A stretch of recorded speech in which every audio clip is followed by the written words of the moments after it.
ఎమన్యూస్ December 31 నూతన సంవత్సర వేడుకల సందర్భంగా వరంగల్ ప్రజలందరూ వేడుకలను ఆనందంగా జరుపుకోవాలని కోరుకుంటూనే రోడ్డు భద్రతపై ప్రతి ఒక్కరూ ప్రత్యేక శ్రద్ధ వహించాలని విజ్ఞప్తి చేస్తున్నాను. వరంగల్ ట్రాఫిక్ సిఐ సుజాత ఈ సందర్భంగా మీడియాతో మాట్లాడుతూ నూతన సంవత్సరం సందర్భంగా వరంగల్ నగరంలో ట్రాఫిక్ రద్దీ అధికంగా ఉండే అవకాశం ఉన్నందున ప్రజల భద్రత కోసమే కొన్ని ట్రాఫిక్ నియంత్రణ చర్యలను అమలు చేస్తున్నాం. ముఖ్యంగా మద్యం సేవించి వాహనాలు నడపడం, అతివేగం, హెల్మెట్ లేకుండా ద్విచక్ర వాహనాలు నడపడం వంటి చర్యలపై కఠినంగా వ్యవహరిస్తాం. డ్రంక్ అండ్ డ్రైవ్ చెక్కింగ్లు విస్తృతంగా నిర్వహించబడతాయి. నిబంధనలను ఉల్లంఘిస్తే కఠిన చర్యలు తప్పవు. ద్విచక్ర వాహనదారులు తప్పనిసరిగా హెల్మెట్ ధరించాలి. కార్ డ్రైవర్లు సీట్ బెల్ట్ ఉపయోగించాలి. అత్యవసరం లేకపోతే వ్యక్తిగత వాహనాల కంటే పబ్లిక్ ట్రాన్స్పోర్ట్ను వినియోగించుకోవాలని సూచిస్తున్నాం. యువత ముఖ్యంగా జాగ్రత్తగా ఉండాలి. మీ ఆనందం మీ కుటుంబానికి బాధ కలిగించకుండా ఉండాలని సూచించారు. గుడ్ ఈవినింగ్ అమ్మా. 31st వేడుకల సందర్భంగా మీరు పోలీస్ కమ్యూనిటీ ఎలాంటి భద్రత చేపడుతుంది? ఇప్పుడు యాక్చువల్లీ ఈ డిసెంబర్ 31st రోజు అందరూ కూడా మనకు ఇప్పుడు ఏంటంటే కొత్త కల్చర్ అనేది అలవాటు పడింది. 31st రోజు నైట్ అంతా ఉండాలి, పార్టీలు చేసుకోవడము, వినోదాలలో అట్లా పార్టిసిపేట్ చేయడం అనేది కామన్ గా జరుగుతుంది.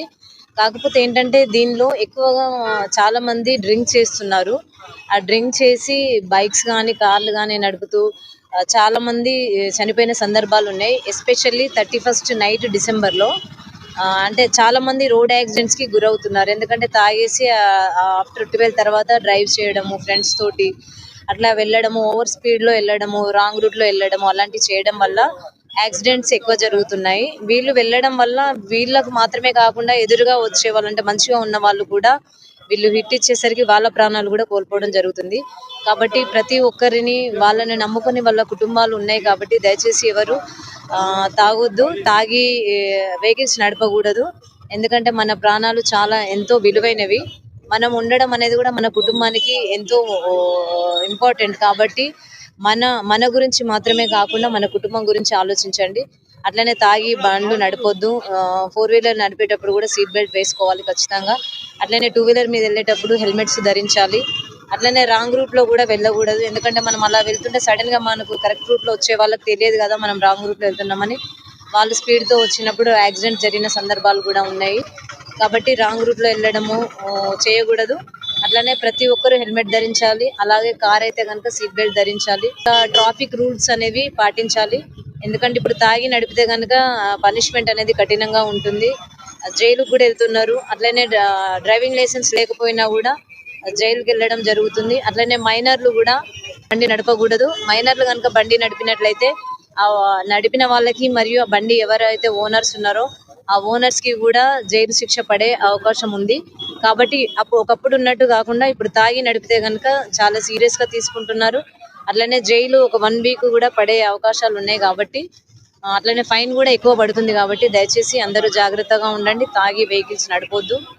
ఎందుకంటే మీ కుటుంబానికి మీరే రక్షించాల్సిన బాధ్యత ఉంది. కాబట్టి మేము ఇంత స్పెసిఫిక్ గా చెప్పడం జరుగుతుంది. కాబట్టి మీ రక్షణనే మా బాధ్యత. కాబట్టి మా బాధ్యతగా మేము చెప్పడం జరుగుతుంది. దయచేసి మీరు కూడా ఇవన్నీ పాటించాలని కోరుకుంటున్నాం. సౌండ్ పొల్యూషన్ ఎక్కువగా ఏంటంటే మనకి ఇప్పుడు స్టూడెంట్స్ ఎక్కువగా సైలెన్సర్ బైక్స్, మన రాయల్ ఎన్ఫీల్డ్ వెహికల్స్ కి సైలెన్సర్స్ పెట్టుకొని అర్ధరాత్రి పూట రకరకాల విన్యాసాలు చేస్తున్నారు. దీనివల్ల సీనియర్ సిటిజన్స్ కానీ పేషెంట్స్ ఎవరన్నా ఉన్నప్పుడు వాళ్ళకి చాలా ప్రాబ్లం అవుతుంది. అట్లాంటి మేము వచ్చినప్పుడు వాటి నెంబరు మన సీసీ కెమెరాల ద్వారా క్యాప్చర్ చేసి వాళ్ళని పట్టుకొని దానికి తగ్గట్టుగా వాళ్ళకి పనిష్మెంట్ అనేది ఇవ్వడం జరుగుతుంది. కాబట్టి స్టూడెంట్స్ ఎవరు కూడా ఈ సైలెన్సర్స్ వెహికల్స్ తోటి రోడ్ల మీద రకరకాల విన్యాసాలు దయచేసి ఎవరు చేయకూడదు. మమ్మల్ని ఎవరు చూడట్లేదు అనుకొని వెళ్ళిపోతున్నారు. కానీ వాళ్ళు వెళ్ళే రోడ్లో ప్రతి దాంట్లో సీసీ కెమెరాలు అరేంజ్ చేయబడి ఉన్నాయి. వాటి నుంచి మేము ఆ పిక్చర్స్ తీసుకొని బండి నెంబర్స్ తీసుకొని వాళ్ళని ట్రేస్ అవుట్ చేసి వాళ్ళ మీద కేసులు అనేది పెట్టడం జరుగుతుంది. కాబట్టి ఇప్పుడు కొంచెం తగ్గాయండి, అప్పటిలాగా లేదు. లేడీస్ కూడా వెహికల్ నడుపుతున్నారు కదా, మరి వాళ్ళకి ఎలాంటి భద్రత? ఇప్పుడు యాక్చువల్లీ ఇంతకుముందు లేడీస్ ఉన్నారు అని అంటే బండ్లు ఆపరు అని అనుకునే వాళ్ళు. కానీ ఇప్పుడు అలా కాదండి. మగవారితో సమానంగా అన్నిట్లలో లేడీస్ బైక్స్ నడుపుతున్నారు, కార్లు నడుపుతున్నారు, అన్ని ఈక్వల్ గా ఉంటున్నారు. కాబట్టి వాళ్ళని కూడా చెక్ చేయడం జరుగుతుంది. వాళ్ళకి కూడా కేసెస్ పెట్టడం జరుగుతుంది. కాబట్టి లేడీస్ కూడా ఖచ్చితంగా హెల్మెట్ ధరించాలి. కార్లో అయితే సీట్ బెల్ట్ వేసుకోవాలి. వీళ్ళు కూడా ట్రాఫిక్ రూల్స్ అండ్ రెగ్యులేషన్స్ తెలుసుకోవాలి. ఎందుకంటే వీళ్ళకు కూడా ఆపి ఫైన్లు ఇంపోజ్ చేయడం జరుగుతుంది కాబట్టి మాకు ఎగ్జామ్షన్ అని మాత్రం లేడీస్ ఎవరు కూడా అనుకోవద్దు. జెంట్స్ తో సమానంగానే లేడీస్ కూడా చెకింగ్ అనేది ఉంటుందండి. Thank you.